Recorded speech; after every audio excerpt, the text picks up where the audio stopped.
Aujourd'hui, je vais faire une petite vidéo en vous donnant 5 conseils comment bien commencer sa ligue. D'accord? On sait que dans chaque ligue, les, les tout premiers jours sont les plus importants, puisque c'est là où il y a une grosse évolution dans le prix des items et l'évolution de la currency. C'est le moment où les gens ils achètent tous leurs items et tout. Donc c'est le moment où on peut se faire le plus de currency possible. Et après, du coup, après avoir une ligue libre, tout le reste de la ligue, quoi. Voilà. Alors, mon premier conseil, c'est bien connaître son build en endgame. Donc là, par exemple, moi, mon build, c'est Scourgearo. Voilà, donc je l'ai joué, je l'ai testé dans des setups poubelles. Donc là, c'est vraiment un setup poubelle. Je vais vous montrer à peu près à quoi ressemble mon stuff. Voilà, avec deux trois petits rares explosés pour finir les raises. Et donc voilà, qui est capable de faire ça. Ça, c'est une 12 ou 14, je sais plus. Mais c'est juste pour vous montrer un peu comment ça marche. Du coup, on a un clear qui est très correct. Voilà, moi je sais comment ça marche. C'est-à-dire, je tire une scourge à roue, j'ai 1 million sur mon plaque beer, j'active mon plaque bearer, je cours, il y a tout qui meurt. Et voilà, j'active mes flasques, ainsi de suite. Vous voyez que j'ai une Wiseoak, mais en fait elle sert à rien. Là, voilà. Donc là, je connais bien mon build, je l'ai joué, je l'ai testé, et je l'ai mis le max sur mon POB, sur POB. Ici, voilà. Donc j'ai vu un peu s'il allait été head buff ou nerf grâce au patch note. Euh, voilà. Et, euh, et par exemple, je sais les items que je veux en early pour chacun de mes emplacements. Au début, je veux un rare en ceinture, casque ou les bottes des Step, c'est pas mal. Les gants, il me faut absolument en Bolmer. Là, normalement, il faut surligner par exemple en rouge pour dire pour dire euh, pour dire que c'est mandatory, quoi, c'est obligatoire, j'en ai besoin absolument. Et après, il y a les flasques. Bon, voilà, j'ai pas noté les flasques, mais bon, voilà, vous avez l'idée. Donc ça, c'est très important. C'est le build, comment on joue le build en endgame. Parce qu'il y a plein de gens qui se posent des questions sur le leveling. Oui, le leveling c'est important, mais le plus important c'est ça. Une fois qu'on connaît son build en endgame, c'est le plus important. Voilà. Donc voilà, là je vous montre un petit peu jusqu'où on va avec le boss. Voilà, donc le boss voilà, après il va nous kite pendant 3 heures comme d'hab. Voilà, après on nous kite, il nous kite, il nous kite, il nous kite. Il nous kite, il nous kite, il nous kite. On arrive chez lui, on lui met le Wither Step, on tire une fois, on retire. Et là, il commence à sauter. Comme on joue poison, il va mourir alors qu'il est en train de sauter partout. Voilà. Donc ça, c'est mon build dans endgame. Moi, je le connais bien. Voilà. Donc ça, c'est mon premier conseil. Mon deuxième conseil, c'est bien connaître la progression de ses gemmes dans le leveling, mais pas forcément que ses gemmes. D'accord? C'est ses gemmes et aussi son tri, par exemple. Donc moi je sais par exemple que nous on va jouer, j'ai déjà fait une vidéo qui montre un peu le leveling, l'acte 1 et 2 du leveling ranger. Et voilà, donc on commence comme ça, par exemple dans le tri, je sais que je vais prendre ça, puis ça, enfin plutôt dans l'autre sens d'ailleurs, ça, puis ça, et après je vais aller chercher Avatar of the Hunt, après je sais que je vais aller chercher les notes slot, et après je sais que je vais prendre les deux petites notes qui sont ici, après je vais aller chercher Farsight, Freedom of Movement, voilà, je sais exactement ce que je vais faire dans mon tri, et j'ai noté ce que je vais faire dans mes gemmes. Donc ça c'est très important. Et je note ce que je fais dans mes gemmes. Donc voilà, par exemple, je sais qu'à l'acte 1, je vais mettre Caustic Arrow avec mes rages archers, Void Mani, je vais tester à Aronova parce que ça me fait rire, parce que j'ai envie. En plus, ils ont fait les dégâts de Caustic Arrow, donc peut-être j'aurais pas besoin des dégâts de Void Manip. Poncture, Blast Chain, Pierce, j'ai écrit les endroits où je les achète, à quel moment, qu'est-ce que ça me coûte, est-ce qu'on me les donne gratuitement ou ça me coûte quelque chose. Voilà, donc voilà. Donc après, je connais tout de mon build, de ma progression, de comment ça fonctionne. Ça, c'est le deuxième truc le plus important. Donc, premier truc le plus important, bien connaître son build dans endgame. Deuxième truc le plus important, bien connaître son build, sa progression dans le leveling. Pour ne pas mettre 12 heures à faire le leveling. Très grosse perte de currency de mettre 12 heures à faire le leveling, sachant que c'est très facile de faire 6 heures. D'accord. Une fois qu'on est un joueur avec un petit peu d'expérience sur PoE, on est en faisant ce genre de choses, en préparant un minimum, on est capable facilement de sortir 6 heures pour faire le leveling, d'accord? 6 heures, c'est vraiment, ça demande aucune mécanique, rien de spécial, c'est juste un peu de préparation et on fait 6 heures dans le leveling, d'accord? Voilà, donc là, moi j'ai même mis de côté les items que je veux acheter, j'ai pas encore fait toute la liste, mais les items que je veux acheter en early qui m'intéressent. Donc ça c'est des liens. Parce qu'on fait le leveling à deux, par exemple, on écrit ce qu'on doit faire à chaque étape et tout. Vous inquiétez pas, pour le coup, pour ceux qui vont faire le même build que moi, le Google Doc, il sera à votre disposition dans le lien de la vidéo. D'accord? Voilà, ça c'est mon deuxième conseil, super important. La progression du leveling, elle est super importante. Pour bien réussir son league start, c'est important. Voilà. Maintenant, mon troisième conseil, c'est avoir une idée du prix du build opérationnel pour les 5 premiers jours. Alors, voilà, pour ceux qui ne connaissent pas, je vous présente PoE Ninja. PoE Ninja, bon, là, la ligue est finie, mais sinon, on peut télécharger les datas et tout, mais c'est un peu chiant. Mais sinon, pendant les ligues, on peut facilement voir combien coûtaient les items à telle ligue ou telle ligue. D'accord? Donc, il nous montre, par exemple, je sais pas, moi, je veux regarder Voltaxi, combien il coûte. Il coûte un chaos, combien il coûtait au début de la ligue dernière. Bon là on est en standard donc c'est pas très intéressant. Et combien il coûtait la ligue dernière et on voit les prix. Voilà, il coûtait un chaos jour 1, tous les trucs comme ça, d'accord? Toujours coûter un chaos, tout ça, tout ça.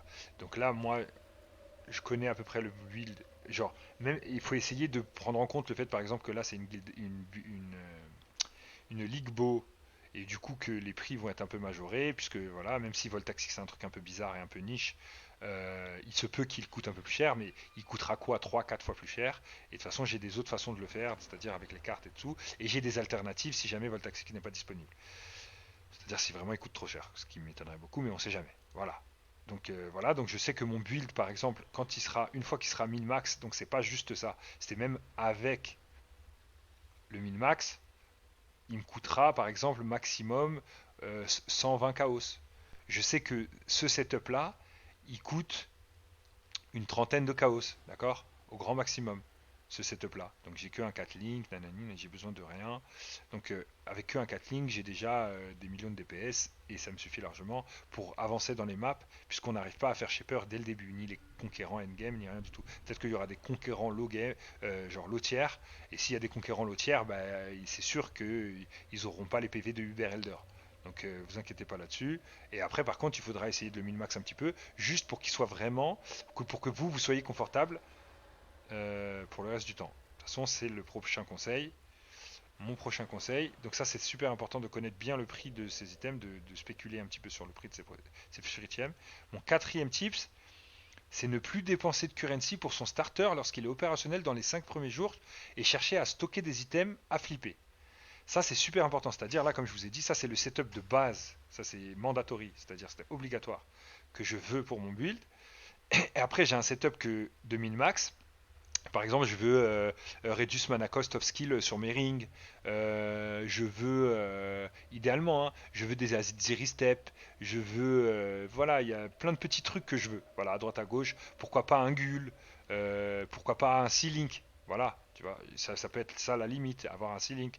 Des gants qui sont plus intéressants. J'ai des gants, par exemple, pour mon build.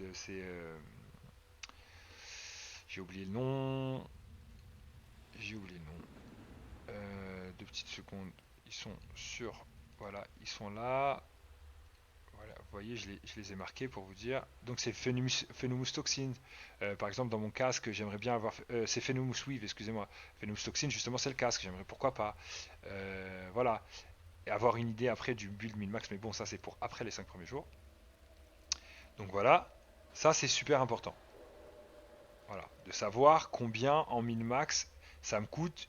C'est à vous de décider du budget que vous voulez mettre dans votre build pour les 5 premiers jours, sachant qu'il ne faut pas qu'il soit exorbitant évidemment, sinon vous n'allez jamais stocker de currency. C'est super important de pouvoir stocker la currency.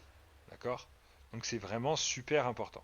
Stocker la currency, c'est-à-dire idéalement, au lieu de juste stocker des ex, si jamais vous ne savez pas du tout flipper ou ça ne vous intéresse pas, stocker des ex plutôt que des chaos déjà, c'est sûr. Et plutôt que de stocker des ex, le mieux c'est d'acheter des items. Par exemple, des items à flipper, c'est par exemple je donne un exemple tout bête, hein. Les Unnatural Instinct, hein, il y a un viewer qui me parlait de ça tout à l'heure, effectivement. Par exemple, les casques, moi j'aime bien les casques avec l'effect of Temporal Chain. Euh, L'enchant du lab Effect of Temporal Chain. Pourquoi? Parce qu'au début de ligue, c'est pas du tout intéressant. Et par contre, dès que les gens ils commencent à avoir Headhunter et tous les tryharders comme moi, ils vont vouloir les acheter et très cher. Donc à des prix assez exorbitants. Donc ils peuvent passer facilement de 30-40 chaos dans les premiers jours à une dizaine d'ex plus tard. Même si c'est 5x, voilà, si on a trade 30 chaos dans les premiers jours à 5x, on est super. Donc voilà, donc c'est des items, des votos par exemple, hein, typiquement avec cette enchante. Voilà, donc ça c'est très important. Peut-être chacun a ses petites idées sur le flip. Voilà, faut essayer de mettre des items de côté qu'on veut flipper et après on les flip. Voilà, donc ça c'est important. Et la dernière tips, c'est avoir une stratégie sur l'Atlas. Qu'est-ce qu'on va faire? La ligue elle va commencer, on a préparé tout ça, on connaît notre build en endgame, on sait ce qu'on veut, on sait où on va. Euh, Maintenant, voilà, voilà, vous avez mis vos 6 heures, vous êtes sur les maps, qu'est-ce que vous faites? On va pas juste à la one again. Et ça, comment on fait? On étudie un peu le patch note, on regarde ce que Zana elle fait, comment on peut faire pour. Là, vous pourrez me suivre de toute façon pendant la ligue, vous aurez des idées, vu que enfin, pour c'est les gens qui sont un peu moins expérimentés, vous serez un peu derrière moi. Vous aurez des idées de comment on fait pour avancer dans l'Atlas ou quoi. Donc là, comment on fait à la base pour préparer ça? C'est on lit le patch note, on voit par exemple que Zana elle a plus le mode de plus 5 au map, ça c'était super intéressant par exemple pour avancer dans l'Atlas. Que Zana, les maps qu'elle vend,